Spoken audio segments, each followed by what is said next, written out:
पुंडलीकवरदा हरिविठ्ठल श्री ज्ञानदेव तुकाराम पंढरीनाथ भगवान की जय। माऊली ज्ञानेश्वर महाराज की जय। जगद्गुरु तुकाराम महाराज की जय। सर्वाणि इंद्रिय कर्माणि प्राणकर्माणि चापरे आत्मसंयम योगाग्नौ जुह्वति ज्ञानदीपिते। नमामि सद्गुरुं शान्तं सच्चिदानन्दविग्रहं पूर्णब्रह्मपरानन्दमीशमालन्दिवल्लभं। नमो सद्गुरु तुकया ज्ञानदीपा नमो सद्गुरु सच्चिदानन्दरूपा नमो सद्गुरु भक्तकल्याणमूर्ति नमो सद्गुरु भास्करा पूर्णकीर्ति। अखंडमंडलाकारं व्याप्तं येन चराचरं तत्पदं दर्शितं येन तस्मै श्रीगुरवे नमः। जयांची किलिया स्मरण होय सकळ विद्यांचे अधिकरण तेची वंदू श्रीचरण श्रीगुरूंचे ते नमस्कारोनी आता। सर्वाणि इंद्रिय कर्माणि प्राणकर्माणि चापरे आत्मसंयम योगाग्नौ जुह्वति ज्ञानदीपिते। ग्रंथराज ज्ञानेश्वरीच्या 4थ्या अध्यायाचा विचार आपण करतो आहोत आणि या 4थ्या अध्यायातील 27व्या क्रमांकाचा हा श्लोक आहे। या श्लोकाचा अन्वय आणि अर्थ एकदा आपण पाहूया। अपरे सर्वाणि इंद्रिय कर्माणि च प्राणकर्माणि ज्ञानदीपिते आत्मसंयम योगाग्नौ जुह्वति। अपरे दुसरे काही कित्येक ज्ञानयोगी काय करतात, सर्वाणि इंद्रिय कर्माणि सर्व इंद्रियांची कर्मे च आणि प्राणकर्माणि प्राणांची कर्मे ज्ञानदीपिते आत्मसंयम योगाग्नौ जुह्वति ज्ञानाने प्रदीप्त झालेल्या आत्मसंयम योगाग्नौ आत्मसंयम रूप योगाग्नीमध्ये जुह्वति हवन करतात। दुसरे काही साधक सर्व इंद्रियांची कर्मे आणि प्राणांची कर्मे काय करतात, हवन करतात। कुठे? योगाग्नीमध्ये। कोणत्या? आत्मसंयम रूप योगाग्नीमध्ये। कशाने प्रदीप्त झालेल्या? ज्ञानाने प्रदीप्त झालेल्या आत्मसंयम रूप योगाग्नीमध्ये हवन करतात। काय हवन करतात? कर्मे हवन करतात। कोणती कोणती? सर्व इंद्रियांची कर्मे आणि सर्व प्राणांची कर्मे। कोण? अपरे दुसरे काही। आता वेगवेगळे यज्ञ जे आहेत त्या यज्ञांचं काय चाललेलं आहे वर्णन अजून थोडासा आहे भाग। ही यज्ञकुंड मंडप वेदी ते हवन सामग्री होता हे एक चित्र लक्षात आणायचं। हे रूपक केलेलं आहे ज्ञान भगवंतानं। या श्लोकामध्ये एक यज्ञ सांगितलेला आहे आणि तो म्हणजे आत्मसंयम योग यज्ञ। कोणता यज्ञ? आत्मसंयम योग रूपी यज्ञ किंवा त्याला इंद्रिय प्राण यज्ञ असंही म्हणा हवं तर। याचा अधिकारी कोण? आत्मानात्म विवेकी जो आहे तो ह्या यज्ञाचा अधिकारी आहे। आता हा जो श्लोक याच्यावर 26वा होता, श्रोत्रादीन इंद्रियाण्यन्ये संयमाग्निषु जुह्वति शब्दादीन विषयानन्ये इंद्रियाग्निषु जुह्वति। या श्लोकामध्ये फक्त ज्ञानेंद्रियांचं काय केलं होतं? वर्णन केलेलं होतं। आता हा जो श्लोक आहे 27वा याच्यामध्ये सर्व इंद्रिय आलेली आहेत। सर्वाणि इंद्रिय कर्माणि सर्व इंद्रिय इंद्रिय कर्माणि च प्राणकर्माणि इंद्रियांची कर्मे आणि प्राणांची कर्मे।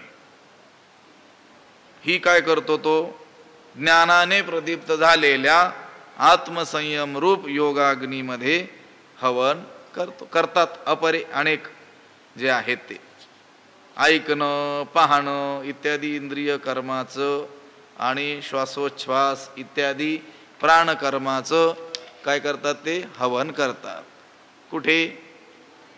आत्मसंयम रूप योगाग्नीमध्ये। कशाने प्रज्वलित झालेला? ज्ञानाने, अपरोक्ष ज्ञानाने प्रज्वलित झालेल्या आत्मसंयम रूप योगाग्नीमध्ये ते काय करतात? हवन करतात. एकी यया परी पार्था दोषू क्षाळिले सर्वथा एकी हृदयारणी मंथा विवेकू केला. पार्था एकी यया परी दोषू सर्वथा क्षाळिले आणि की हृदयारणी विवेकू मंथा केला. पार्था, हे अर्जुना, एकी काही जणांनी, कित्येकांनी, ययापरी या प्रकारे, दोषू सर्वथा क्षाळिले दोष पूर्णपणे काय केले? धुवून टाकले. याप्रमाणे म्हणजे आता वर सांगितलेलं आहे, ज्ञानी असेल, दैववादी असेल, अष्टांग योगी असेल, विरक्त साधक असेल, त्यांनी काय केले? नानाविध यज्ञ करून चित्तातील दोष पूर्णपणे धुवून टाकलेले आहेत. पार्था एकी ययापरी दोषू सर्वथा क्षाळिले. अर्जुना, काहींनी या प्रकारे आपले दोष पूर्णपणे धुवून टाकले. आणि दुसरे काही जे आहेत, जे राहिलेत सांगायचे, त्यांनी काय केलं? हृदयारणी विवेकू मंथा केला. हृदयाची आरणी करून तिच्यावर विवेकाचा काय केला? मंथा केलेला आहे. आता यज्ञाचं पाहिलं आपण, यज्ञकुंड, त्याच्यातील अग्नी, हवन सामग्री, ज्याच्या माध्यमातून ती सामग्री त्या यज्ञामध्ये हविली जाते, ते माध्यमक श्रुश्रुवा इत्यादी पळी वगैरे, पुन्हा त्या हवन करणारा हेही पाहिलं, मंत्रही पाहिले, त्या यज्ञातील ज्वाळाही पाहिल्या, धूरही पाहिला. आता काय राहिलेलं आहे? तर ते म्हटले, ते यज्ञ पेटवत असताना तो काय ह्या चुलीतील विस्तू घेऊन किंवा काडेपेटीनं असे दुसऱ्या काही माध्यमातून अग्नी आणून असा नाही पेटवला जात. तर तिथं काय केला जातो? अग्नी प्रज्वलित केला जातो. त्याचं वर्णन या ठिकाणी आलेलं आहे.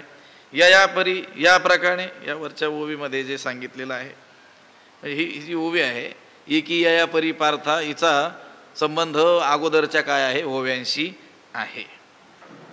हृदयारणी मंथा केला. हृदय रूपी अग्निमंथन काष्टावर, म्हणजे पहा, अग्निहोत्री लोक ज्यातून मंथन करून काय करतात? अग्नी पाडतात. ते लाकूड, त्याला म्हणतात अरणी. दोन लाकडं असतात, एक खालचा भाग आणि त्याच्यावर एक दांड्यासारखा जो भाग असतो, तो भाग, तो एकानं काय करायचा? घट्ट दाबून धरायचा. आणि त्याला दोर असतो, जसं आपण दह्याचं घुसळण करत असताना ती रवी फिरवतो, अगदी त्याप्रमाणे तो फिरवला जातो आणि तो घट्ट दाबून धरावा लागतो खालच्या लाकडावर. खालचा भाग अरणी आणि वरचा जो भाग असतो लाकडाचा, त्याला म्हणतात मंथा. लक्षात आलं का? आणि मग त्याचं घर्षण केल्यानंतर त्याच्यातून काय होतो? अग्नी प्रज्वलित होतो. ते ढिलं सोडूनही जमत नाही, ते काय करावं लागतं? दाबून धरावं लागतं. तर मग आता आरणी काय आहे, मंथा काय आहे, ते दाबून धरणं हे काय आहे क्रिया, ही जे आता जो यज्ञ सांगणार आहेत त्या दृष्टीनं सांगतात. हे पहा, आरणी आणि मंथा एवढं तर लक्षात आलं. आरणी खालचं लाकूड, मंथा वरचं लाकूड. आता खालचा आरणी भाग आणि त्यावर मंथा उभा करायचा. तो मंथा काय करायचा? त्या घट्ट काय करायचा? दाबायचा. आता त्यातही दोन भाग आरणीचे, ते लाकूड दाबून धरण्याकरिता वरचा असलेला आरणीचा भाग आणि ज्यावर तो मंथा फिरणार आहे तो लाकडाचा एक भाग, त्याला उत्तरा आरणी, दक्षिणा आरणी असं म्हणतात. म्हणजे किती झाले? एक खालचा भाग, एक मंथा, वरचा एक भाग, तो दाबून लाकूड काय करायला? ते दाबून धरण्या करता. आता तो मंथा काय करायचा? उत्तरा आरणीनं घट्ट काय करायचा? दाबायचा. त्या मंथाला, त्या रवीला जशी दोरी असते तशी दोरी लावलेली असते आणि त्या दोरीनं तो मंथा ओढायचा. मग काय होतं? घर्षणानं काय होतं? ठिणगी निर्माण होते. आणि मग ती ठिणगी कशावर घ्यायची?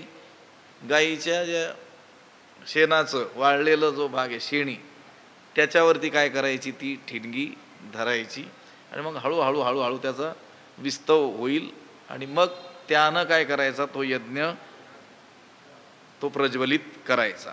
बर, हा मंथा ओढताना, त्या दोरीच्या सहाय्याने ओढत असताना, फिरवत असताना, तो अग्नी सिद्ध करत असताना विशिष्ट मंत्रांचा काय करायचा असतो?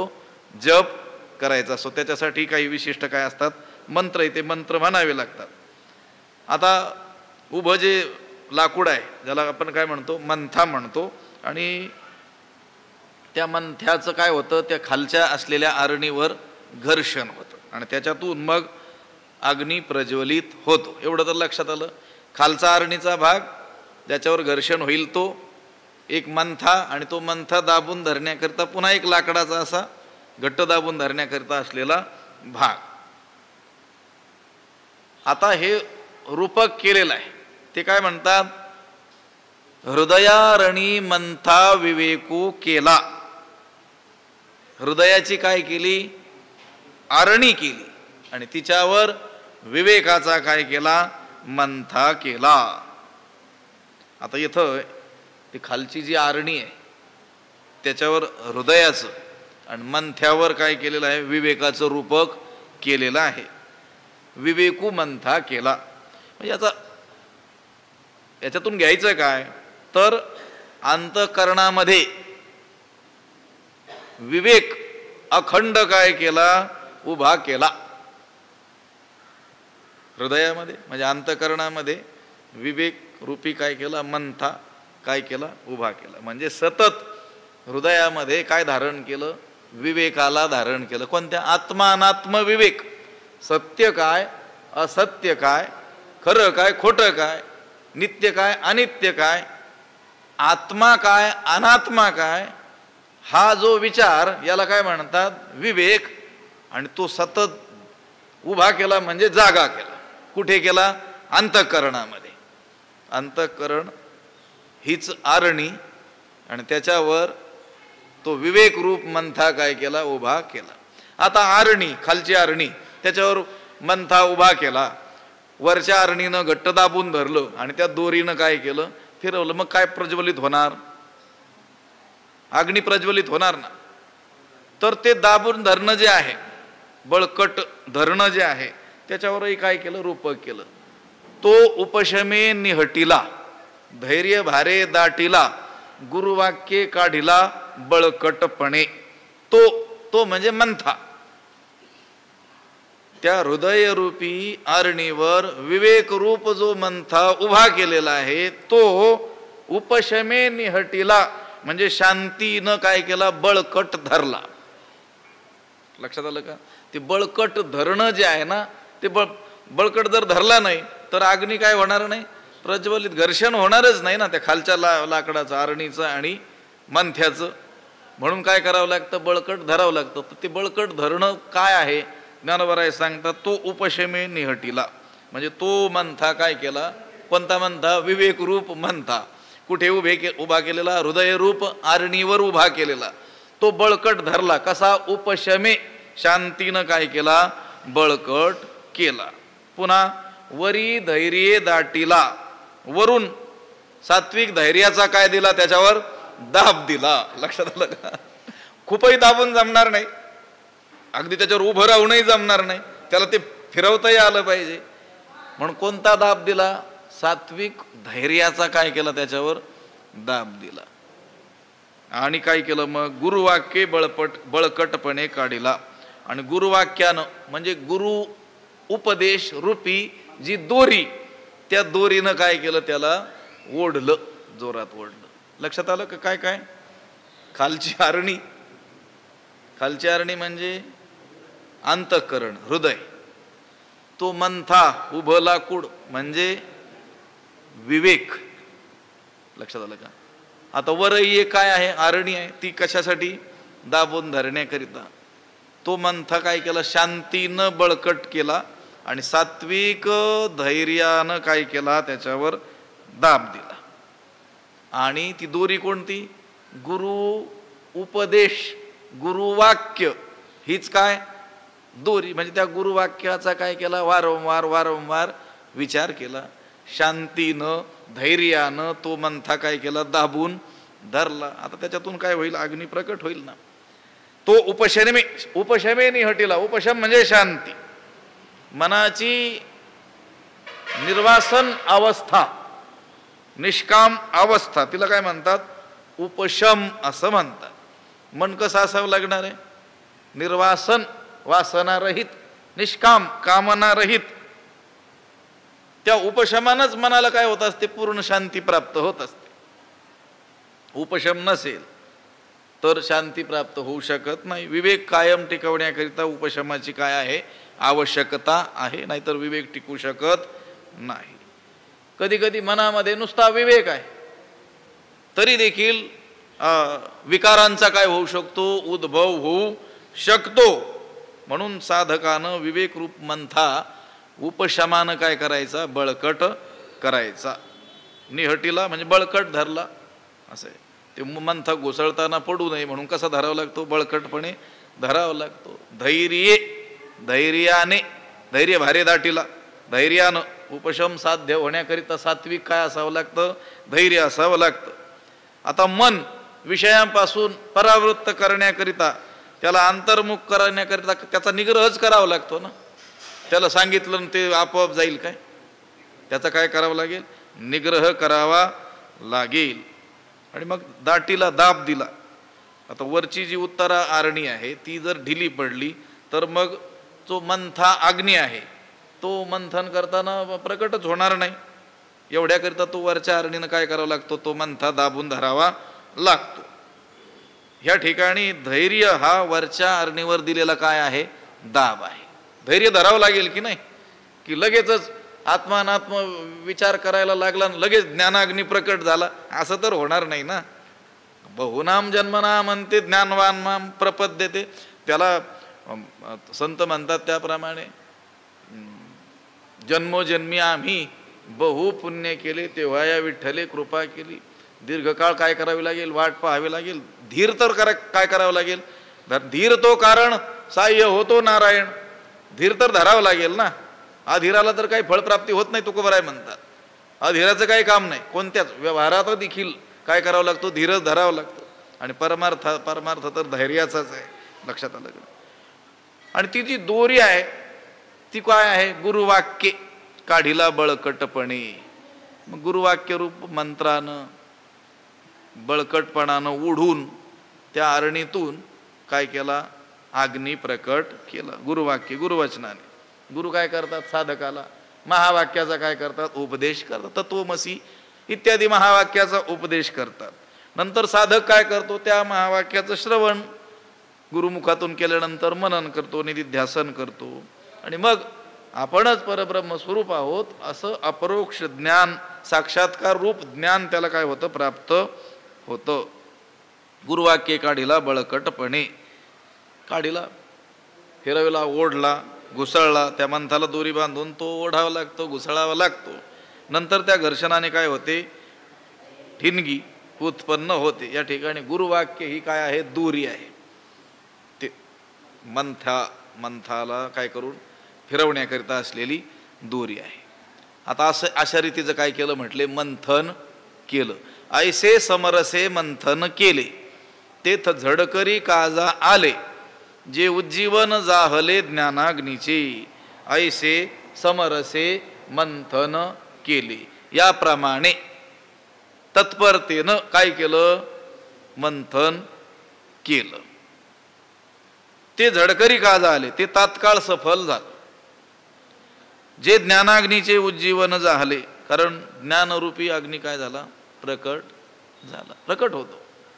अशा रीतीनं जर मंथन केलं तर ते सफल होतं. अशा रीतीने म्हणजे हे सगळं सांगितलं त्या रीतीनं. खालची आरणी हृदय, अंतःकरण, आणि गुरुवाक्य रूप त्या दोरीनं काय करायचं, त्याचं ओढायचं. आणि मग अशा रीतीचं मंथन केलं म्हणजे त्या साधकानं जीव ब्रह्मैक्याचं निधिध्यासन, त्या निधिध्यासनानं काय केलं, मंथन केलं की ते लवकर उपयोगाला आलं. कारण त्या मंथनाच्या योगानं त्या हृदयरूप अरणीमध्ये म्हणजे अंतःकरणामध्ये ज्ञानाग्नीचं काय झालं, प्रज्वलन झालं. ऐसे समरसे मंथन केले. समरसे एकरूपतेनं, ऐक्यानं म्हणा किंवा तत्परतेनं. खालची आणि वरची आरणी आणि मंथा हे एकमेकाला असे घट्ट धरून काय केलं, म्हणजे मंथन केलं. विवेक, उपशम, धैर्य आणि गुरुवाक्य या सर्व साधनांच्या ऐक्याने अंतःकरण रूपी आरणीवर मंथन करून त्या मंथनाचा योग्य परिणाम झाला आणि अंतःकरणात काय झाला, ज्ञानाग्नी प्रकट झाला. का झाले ते झडकरी, का झाले कामाला आलं, फलद्रूप झालं, उज्जीवन झालं, म्हणजे प्राकट्य झालं. ऐसे समरसे मंथन केले ते झडकरी का झाले, जे उज्जीवन झाले ज्ञानाग्नीचे.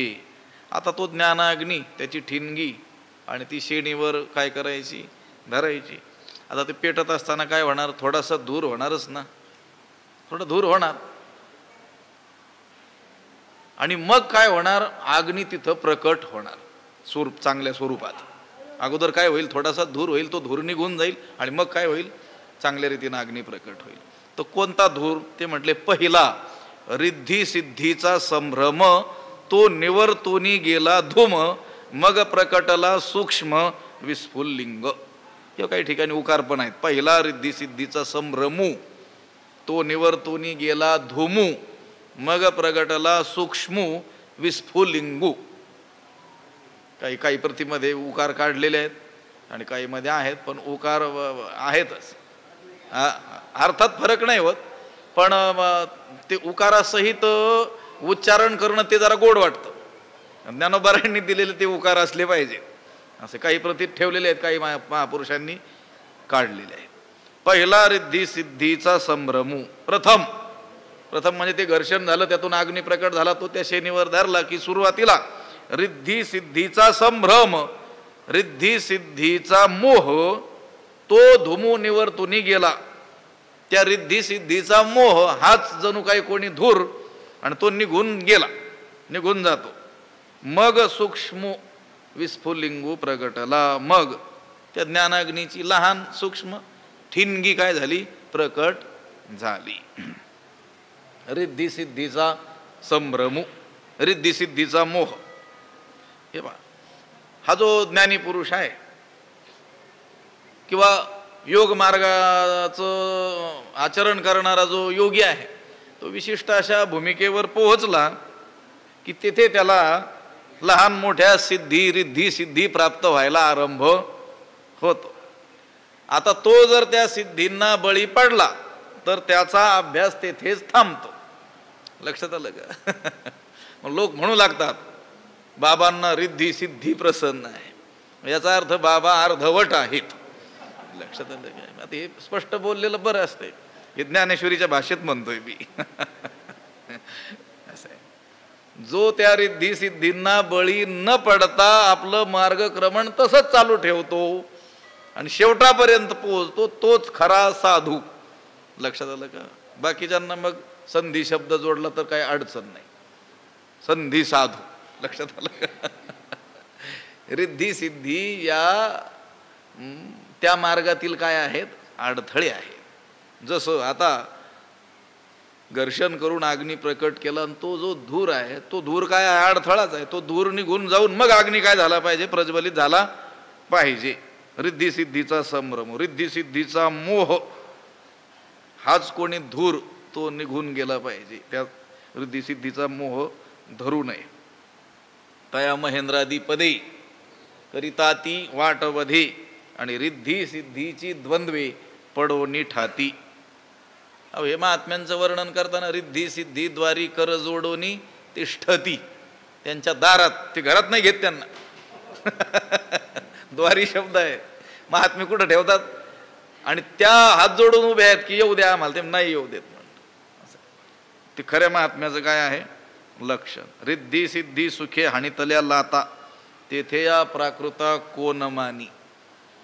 ते म्हणतात हे जे प्राकृत भोग आहेत यांना कोण विचारतो, जेथे आम्ही त्या रिद्धी सिद्धींनाच लाथा घालून हाकलून दिलं, तिथं या तुमच्या मान सन्मान धनाधिकांना कोण बोलतो.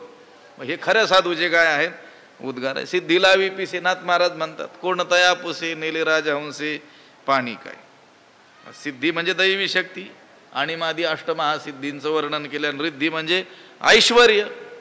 पण ते काय झालेलं आहे, अज्ञानी लोकांची मानसिकता अशी झालेली आहे की रिद्धी सिद्धी ज्याला प्रसन्न तो मोठा संत असला पाहिजे. तो संत नाही, संत होता होता नापास झालेला. लक्षात आलं का.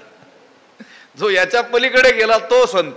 लक्षात आलं का. आता चमत्काराला बोलतात लोक, काय करावं. इथं ज्ञानोबा म्हणतात, पहिला रिद्धी सिद्धीचा संभ्रम तो निवर्तुनी गेला धूम. या रिद्धी सिद्धीचा धूर काय होतो, निघतो, आणि तो धूर निघून जातो, आणि मग प्रगटला सूक्ष्म विस्फुलिंग. आणि त्यानंतर मग काय होतो, ज्ञानाग्नी ठिणगीच्या रूपात काय होतो, प्रकट होतो. ठिणगीच्या रूपात प्रकट झालेला आहे. आता काय करावं लागेल, काहीतरी पेटवंत आणावं लागेल ना त्याला पेटवायला. लक्षात आलं का. आता तो यज्ञ पेटवायचा. आता त्याच्या यज्ञामध्ये मोठमोठी लाकडं नंतर टाकली जाणार आहेत, पण अगोदर ती ठिणगी धरल्यानंतर लगेचच मोठ्या लाकडांना लावून चालणार नाही ना, छोटं छोटं काहीतरी आणावं लागेल. मग काय घातलं ते त्याच्यामध्ये, त्या अग्नी प्रज्वलित करण्याकरिता जी विस्फुल्लिंग, सूक्ष्म विस्फुल्लिंग, बारीक अशी ठिणगी जी प्रकट झाली, त्याच्यामध्ये मग त्याला प्रज्वलित करण्याकरिता काय केलं, तर ते म्हटले तया मनाचे मोकळे तेची पेटवण घातले, जे यमनियमी हळुवारले आयते होते. तया जे यमदमी आयते हळुवारले होते, तेची मोकळे मनाचे पेटवण घातले. त्याला तया म्हणजे त्याला म्हणजे त्या ज्ञानरूप ठिणगीला काय केलं, जे यमदमी आयते हळुवारले होते तेची मनाचे मोकळे मनाचे पेटवण घातले. एवढं लक्षात ठेवा. तया म्हणजे त्याला म्हणजे त्या ज्ञानरूप ठिणगीला काय घातलं, पेटवण घातलं. कशाचं, मनाचे पेटवण घातले. कोणत्या मनाचे, मोकळे मनाचे पेटवण घातले. निर्दोष अशा मनाचं काय केलं, पेटवण घातलं. कशाला, त्या ज्ञानरूप ठिणगीला. कसं आहे ते मोकळ्या मनाचं पेटवण, तर ते म्हटले जे यमदमी आयते हळुवारले होते, म्हणजे जे यमदमांनी आपोआप शुष्क झालेलं होतं, वाळलेलं होतं, असं निर्दोष मनाचं पेटवण घातलं. आता लक्षात ये, लांबलचक अन्वय आहे ना. तया पेटवण घातले, तया मनाचे पेटवण घातले, तया मोकळे मनाचे पेटवण घातले, तया जे यमदमी आयते हळुवारले होते तेची मोकळे मनाचे पेटवण घातले. लक्षात, एक एक शब्द जोडावा लागतो. अगोदर कर्तान क्रियापद घ्यायचं, नंतर मग बाकीचे सगळे जोडत चालायचे. एकाएकी वाचलं तर अवघड जातं बघ. त्याला म्हणजे त्या ज्ञानरूप ठिणगीला काय केलं, निर्दोष अशा मनाचं पेटवण घातलं. ते निर्दोष कसं झालेलं होतं मन, ते म्हटलं यमदमांनी आपोआप काय झालेलं होतं, वाळलेलं होतं. आता त्या विस्फुल्लिंगाला ती ठिणगी जी निर्माण होते घर्षण केल्यानंतर, ती प्रथमतः कशावर तरी धरावी लागते. आता व्यवहारात नाही का, पूर्वी हे काडेपेटी वगैरे नसायची, तर काय करायचे ते लोक, ते खडे चकमक त्याचं घर्षण करायचे आणि कापसावर काय करायचे, ते ठिणगी धरायचे. आणि मग कापसावर धरल्यानंतर मग हळूहळू त्याच्यामध्ये वाळलेलं जे असेल पालापाचोळा, आणि मग ते पेटवायचं. आता ती ठिणगी तयार करून लाकडावर जर धरू गेलो तर पेटेल का ते लाकूड, नाही पेटणार. लक्षात आलं का. ठिणग्यापासून ज्योत उत्पन्न होण्याकरिता पेटवण लागत असतं. काय लागतं, पेटवण लागतं. पेटवण म्हणजे त्या अग्नी पेटवण्याकरिता बारीक असलेलं गवत, वाळलेल्या काटक्या, गौरीचे तुकडे हे लागत असतं. मोकळे मनाचे, कसं मन, मोकळं मन, रिकाम मन. रिकाम म्हणजे वासनारहित मन, निर्वासन असलेलं मन. आणि कसं ते आयते आपोआप तयार असलेलं, ते काय आहे, अगोदरच मन त्याचं तयार आहे. यमदमी यमदमांनी. मनोनिग्रहाला म्हणतात यम आणि इंद्रिय निग्रहाला म्हणतात दम. त्याने मनोनिग्रहही केलेला आहे आणि इंद्रिय निग्रहही केलेला आहे. या यमदमांनी काय झालेलं आहे, त्याचं मन मोकळं झालेलं आहे, म्हणजे शुष्क झालेलं आहे, वाळलेलं आहे. हे पहा, आता जे पेटवण आणायचं ते शुष्क कोरडं असेल तर काय होईल, त्या ठिणगीची ज्योत तयार होईल. आता ते जर ओला असेल तर नाही होणार ना. हा ज्ञानाग्नी जो ठिणगीच्या रूपात प्रकट झालेला आहे, त्याला मोठ्या रूपात करण्याकरिता जे पेटवण घालायचं, कोणतं घातलं म्हटले, तया मनाचे मोकळे, त्याची पेटवण घातले. जे यमनियमी हळूवारले आहे ते होते. मग यमनियमांच्या अभ्यासानं वाळून हलकं झालेलं, म्हणजे संकल्प विकल्प रहित होऊन मोकळं झालेलं जे मन होतं, ते मनाचं आयतं असलेलं इंधन त्या अग्नीला, ज्ञानाग्नीला काय केलं, घातलं. मग काय झालं, तेने साधुकपणे ज्वाळा समृद्धा, मग वासनांतराची या समिधा, स्नेहेसी नानाविधा जाळीलिया. किती किती बारीक विचार केला ज्ञानोबारायांनी, लक्षात आलं. तेने साधुकणे ज्वाळा समृद्धा, साधुकणे भडकण्यानं काय झाल्या, ज्वाळा प्रदीप्त झाल्या. मग वासनांतराची या नानाविधा समिधा स्नेहेशी जाळीलिया. मग नंतर तो प्रदीप्त झाला, ते मनाचं मोकळं पेटवण आयतं यमदमांनी शुष्क झालेलं वासनारहित झालेलं मन, म्हणजे जो पाला पाचोळा तो धरला आणि त्याचं काय झालं, ज्वाळा झाली, भडकली. मग काय झालं, मग त्याच्यामध्ये काय टाकायचं. आता जसं ते यज्ञ आहे, त्या यज्ञकुंडामध्ये त्या अरणी आणि मंथ्याच्या त्या घर्षणातून ठिणगी रूपात अग्नी प्रकट झाला. तो वाळलेल्या त्या याच्यावर आपण पाल्या पाचोळ्यावर धरला आणि यज्ञकुंडात टाकला. आता यज्ञकुंडात काय टाकायचं ते म्हटले समिधा टाकायचे. आता लक्षात आलं का. पण कोणत्या समिधा, मग ते सांगतात. तेने साधुकणे ज्वाळा समृद्धा, मग वासनांतराची या समिधा, नानाविध वासनांच्या अनेक समिधा, पण संसारासक्ती रूपी समिधा, ती संसारासक्तीच काय करून टाकायची, त्याच्यात जाळून टाकायची. बरं कशी, स्नेहेसी तुपास हो, त्या समिधा ज्या टाकायच्या असतात त्याच्यात त्याला काय टाकावं लागतं, तूप लावावं लागतं. अग्नीत हवन करायचंय की नाही, धुमात काय हवन करायचं नाही. ज्वाळा उत्पन्न झाल्यानंतरच अग्नीमध्ये काय करायचं, हवन करायचं. पण त्या समिधा टाकत असताना त्या समिधावर काय टाकावं लागतं, तूप टाकावं लागतं आणि मग त्याचं हवन करत असतात. आता येथे ज्या समिधा आहेत, समिधा कोणत्या, वासनांतराची या समिधा, निरनिराळ्या ज्या अनेक वासना आहेत ना, त्या वासना ह्याच कोणी जणू समिधा, आणि त्याच्यावर काय टाकायचं, तूप. कोणतं तूप, स्नेह ममतारूपी ममत्व, हेच जणू तुपाला स्नेह म्हणतात ना, आणि ममत्वाला देखील स्नेहच म्हणतात. लक्षात आलं का. स्नेहावर स्नेहाचं रूपक केलं, स्नेहावर म्हणजे ममत्वावर स्नेहाचं म्हणजे तुपाचं काय केलं, रूपक केलं. म्हणजे त्या निरनिराळ्या असणाऱ्या अनंत वासना, त्या वासनांवर काय टाकायचं, हे ममत्व रूपी तूप, आणि ते काय करायचं, अग्नीमध्ये टाकून द्यायचं. समिधा म्हणजे ते यज्ञामध्ये होमा करता लागणारं जे पवित्र असलेलं काष्टाचे लहान लहान तुकडे, त्याला काय म्हणतात, समिधा म्हणतात. मग तेने साधुकणे ज्वाळा समृद्धा, मग वासनांतराची या समिधा, स्नेहेसी नानाविधा जाळीलिया. मग तेथ सोहम मंत्रे दीक्षिती, इंद्रिय कर्माची या आहुती, ते ज्ञानानळी प्रदीप्ती दिधलिया. तेने दीक्षिती सोहम मंत्रे ती प्रदीप्ती ज्ञानानळी, इंद्रिय कर्माची या आहुती दिधलिया.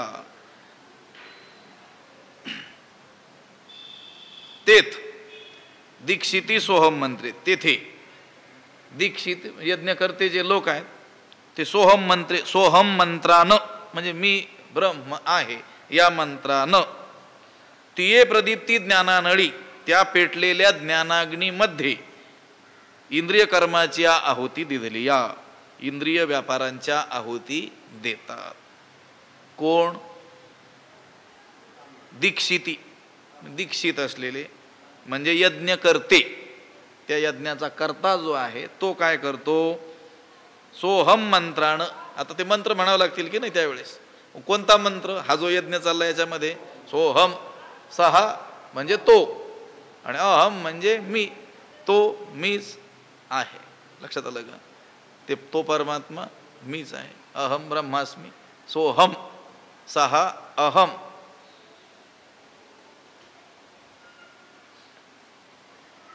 तत् पुल्लिंगी सर्वनामाचं सहा असं रूप होत असतं. स आणि विसर्ग आणि पुढे अहम, तर त्या विसर्गाला उत्व होतं, त्या असा लोप होतो, सोहम होऊन जातं. लक्षात आलं का? सोहम म्हणजे तो मी आहे. या मंत्राने दीक्षिती यज्ञ करते. सोहम मंत्रे, सोहम मंत्राने काय करतात? तिये प्रदीप्ती ज्ञानानळी त्या पेटलेल्या ज्ञानरूप अग्नीमध्ये, ज्ञानाग्नीमध्ये इंद्रिय कर्माची आहुती दिली. या इंद्रिय व्यापारांच्या काय करतात? आहुती देतात. मग त्यांनी काय केलं? इंद्रिय कर्म आहुतीद्वारा काय केली? जाळून टाकले. याचा अर्थ काय? तर कोणत्याही कर्माचे आपण करते आहोत असा अभिमान त्यांनी घेतला नाही. पाठी नंतर प्राणक्रियेचे निसृवेनिशी, प्राणक्रिया रूपी श्रुवेसह, श्रुवा म्हणजे पळीसारखं जे यज्ञपात्र आहे. यज्ञपात्र पण कसा आकार त्याचा? पळीसारखा असलेला. नंतर प्राणक्रिया रूप हीच श्रुवा म्हणजे पळीसारखं यज्ञपात्र. त्यानं काय केलं? पूर्णाहुती हुताशी पडली, पूर्णाहुती ज्ञानाग्नीत पडले. तेव्हा समरसी अवभृत सहजे झाले. तेव्हा समरसी ऐक्य बोधामध्ये अवभृत स्नान सहज झालं. लक्षात आलं? अवभृत शब्दाचा अर्थ त्या यज्ञाच्या शेवटी जे काय करायचं? स्नान करायचं. म्हणजे आता काय झालं? यज्ञ संपला. तर हे जे ह्या यज्ञामधलं स्नान कसं झालं ते म्हटले पाठी नंतर प्राणक्रिया रूप श्रुवेसह पूर्णाहुती ज्ञानाग्नीमध्ये पडते. म्हणजे अगोदर काय? कोणत्या क्रिया? इंद्रिय कर्माच्या आहुती दिल्या. म्हणजे जी जी कर्म घडतात त्यांचा करता मी नाही असा त्याचा काय आहे? दृढ समज आहे. त्यानंतर त्यांनी सांगितलं प्राणक्रिया, प्राणकर्माच्या म्हणजे प्राणाच्या शरीर अंतर्गत होणारा जो व्यापार आहे त्या प्राणक्रियेची आहुती दिली. पण कशी? श्रुवेनिशी, श्रुवेसह म्हणजे तो यज्ञ संपन्न होत असताना त्या यज्ञामध्ये जी जी सामग्री अर्पण केली गेली, यज्ञ सामग्री, ती ज्या पात्राने अर्पण केली गेली श्रुवा म्हणतात. ती श्रुवा सुद्धा शेवटी कशात टाकून द्यायची? त्या यज्ञामध्ये, त्या अग्नीमध्ये टाकून द्यायची असते. तर इथं काय काय टाकलं? ते इंद्रिय कर्माची आहुती दिली पाठी. त्यानंतर प्राणकर्माची काय दिली? आहुती दिली. आणि ती जी श्रुवा आहे, कशाची श्रुवा होती ते म्हटले? प्राणक्रियारूपी श्रुवा. ती पूर्णाहुती ज्यावेळेस ज्ञानाग्नीमध्ये पडते तेव्हा काय होतं? ऐक्यबोध होतो. आणि त्या ऐक्यबोधामध्ये अवभृत स्नान म्हणजे त्या यज्ञाचं शेवटचं असलेलं स्नान सहज झालं. म्हणजे यज्ञ काय झाला? समाप्त झाला. तो साधक त्या परमात्म्याशी ऐक्यबोधाला काय झाला? प्राप्त झाला. असं त्याने काय केलेलं आहे? यज्ञ या ठिकाणी केलेलं आहे. पुढे देखील अवभृत स्नान असा काही शब्द येणार आहे. ते अज्ञान सरवणी जाय आणि यजिता यजन हे ठाय आत्मसमरसी होय अवभृत जेव्हा. अवभृत स्नान म्हणजे यज्ञ समाप्तीचं असलेलं शेवटचं स्नान. त्याचं काय झालं? सहजे झाले. तेथ अवभृत समरसी सहजे झाले. समरस ऐक्यामध्ये त्या दीक्षित त्या यज्ञकर्त्याचं अवभृत स्नान झालेलं असतं. नंतर मग काय? मग आत्मबोधीचे सुख. जे संयमाग्नीचे हुतशेष तोची पुरोडाशू देख घेतला तिही. देख पहा, मग तिही संयमाग्नीचे हुतशेष, मग ते संयम यज्ञातील इंद्रियादिक जे आहेत ते होमद्रव्य त्यांचं काय केलं, हवन करूनच टाकलेलं आहे. आणि मग उरलेलं जे शेष उरलेलं जे काय आहे ते काय आहे, आत्मज्ञानाचं सुख, आत्मबोधीचे सुख तोची पुरोडाशू घेतला, तोच पुरोडाश सेवन केला. पुरोडाश शब्दाचा अर्थ आहे यज्ञात हवन करून शिल्लक जे राहतं ते जे हवनीय द्रव्य आहे त्याला काय म्हणतात, पुरोडाश. त्याला यज्ञप्रसाद असं म्हणतात. आत्मबोधीचे सुख, आत्मानंदाचा आनंद, ब्रह्मानंद, आत्मानंद. आतापर्यंत काय केलं त्यानं, वासना, इंद्रिय कर्म, प्राण कर्म या सर्वांचं काय केलं, हवन केलं. परंतु सर्व त्या जाळल्यानंतरही जे शिल्लक राहतं ते काय राहिलं, आत्मसुख रूपी पुरोडाश. आता हे सगळ्याचंच हवन केल्यानंतर शेवटी उरला उरे विठ्ठल काय राहतो, शेवटी आत्मसुखच राहतं ना. आणि मग तो पुरोडाश आहे, काही शिल्लक राहत नाही असं नाही म्हणायचं, मग शून्यवादी येईल. लक्षात आलं का, कोणीतरी असतोच ना, आत्मा असतो. त्या आत्म्याचं सगळ्यांना अधिष्ठान रूप असलेला आत्मा, या सगळ्यांचं आपण निरसन करत करत करत करत गेलो तर खाली काय राहतं, आत्मा राहतोच ना. आणि हा जो ज्ञानी आहे तो त्या आत्म्याशी काय होतो, चित्ताने समरस होऊन जातो. ते तो काय करतो, सेवन करतो. म्हणजे आत्मबोधीच्या सुखाचं काय करतो, त्या पुरोडाशाचं सेवन करतो. एक ऐशी आई ही यजनी मुक्त ते झाले त्रिभुवनी, या यज्ञक्रिया तरी आनानी परिप्राप्यते एक त्रिभुवनी. ते एक ऐशिया ही यजनी मुक्त जाहले, या यज्ञक्रिया तरी आनानी परिप्राप्यते एक त्रिभुवनी. त्रिभुवनामध्ये ते एक ऐशिया ही यजनी असे काही यज्ञ करते, अशा ह्या यज्ञांनी काय होतात, मुक्त झाले, मुक्त होतात. यज्ञक्रिया तरी आनानी, या यज्ञक्रिया तर काय आहेत, वर पाहता भिन्न भिन्न आहेत. आपण पाहत आलो ना, बरेच यज्ञ सांगितले. परंतु त्या सर्वांना मिळणारं फळ ते काय, ते किती आहे, परिप्राप्यते एक. या यज्ञक्रिया भिन्न भिन्न भिन्न असल्या तरी पण या सर्वांचं जे साध्य आहे ते काय आहे, एकच. यज्ञक्रिया तरी आनानी, आनानी वेगवेगळ्या. हे सर्व यज्ञ म्हणजे परमार्थाची काय आहेत, साधना आहे, श्रेयाची काय आहेत, साधना आहेत.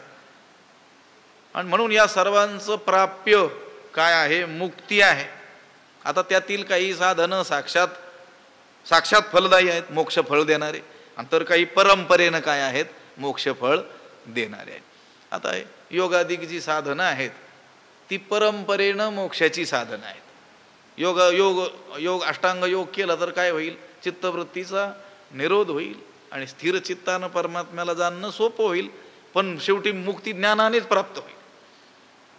कर्मरूपी यज्ञ केला, कर्म केला आपण, स्ववर्णाश्रम धर्माचं आपण काय केलं, पालन केलं, तोच जणू काय केला, यज्ञ केला. त्याने काय होईल, चित्तशुद्धी हे फळ मिळेल आणि त्यानंतर ज्ञानाद्वारे काय होईल, मोक्ष होईल. आणि काही जर त्या ज्ञानाचेच अधिकारी असतील, विवेक वैराग्य आदी गुणांनी जे संपन्न आहेत जन्मजात, अनेक जन्म साधना करून ज्यांना हे जन्मजात प्राप्त झालेलं आहे विवेक वैराग्य, ते ज्ञानमार्गाचा अवलंब करून त्यांना काय होईल, साक्षात मुक्ती काय होईल, प्राप्त होईल. या यज्ञक्रिया, या एक ऐशिया ही यजनी मुक्त ते झाले त्रिभुवनी, या यज्ञक्रिया तरी आनानी परिप्राप्यते एक. प्राप्य म्हणजे साध्य, फळ ते काय आहे, सगळ्यांचं एकच आहे. अजून काही यज्ञ सांगायचे राहिलेले आहेत, द्रव्य यज्ञ, तपोयज्ञ, योग यज्ञ, स्वाध्याय यज्ञ, ज्ञान यज्ञ, त्याचा विचार नंतर करू. पुंडलिक वरदा हरी विठ्ठल. श्री ज्ञानदेव तुकाराम पंढरीनाथ भगवान की जय. माऊली ज्ञानेश्वर महाराज की जय. विठ्ठल विठ्ठल. पुंडलिक वरदा हरी विठ्ठल. श्री ज्ञानदेव तुकाराम पंढरीनाथ भगवान की.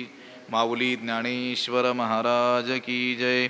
आता विश्वात्मके देवे येणे वाग्यज्ञे तोषावे, तोषोनी मद द्यावे पसाय दान हे. जे खळांची व्यंकटी सांडो तया सत्कर्मी रती वाढो. भूता परस्परे पडो मैत्र जीवांचे दुरितांचे तिमिर जावो. विश्व स्वधर्म सूर्ये पाहो. जो जे वांछील तो तेला हो प्राणीजात. वर्षत सकळ मंगळी ईश्वर निष्ठांची मांदियाळी. अनवरत भूमंडळी भेटो तया भूता. चला कल्पतरूंचे आरव. बोलते जे अर्णव पियुषांचे. चंद्रमे जे अलांछन मार्तंड जे तापहीन. ते सर्वाही सदा सज्जन सोयरे होतू. किंबहुना सर्व सुखी पूर्ण होवणी तिही लोकी. भजिजो आदि पुरुखी अखंडित आणि ग्रंथोपजीविये. विशेषी लोकीये दृष्टादृष्ट विजय होवावेजी. एथ म्हणे श्री विश्वेश्वरावो हा होईल दान पसावो. येणे वरे ज्ञानदेवो सुखिया झाला. येणे वरे ज्ञानदेवो सुखिया झाला. येणे वरे ज्ञानदेवो सुखिया झाला. पुंडलीक वरदा हरिविठ्ठल श्री ज्ञानदेव. पंढरीनाथ भगवान की जय. माऊली ज्ञानेश्वर महाराज. जगद्गुरु तुकाराम महाराज. शांती ब्रह्म एकनाथ महाराज की जय. सद्गुरु बंशी महाराज. सद्गुरु जोग महाराज की जय.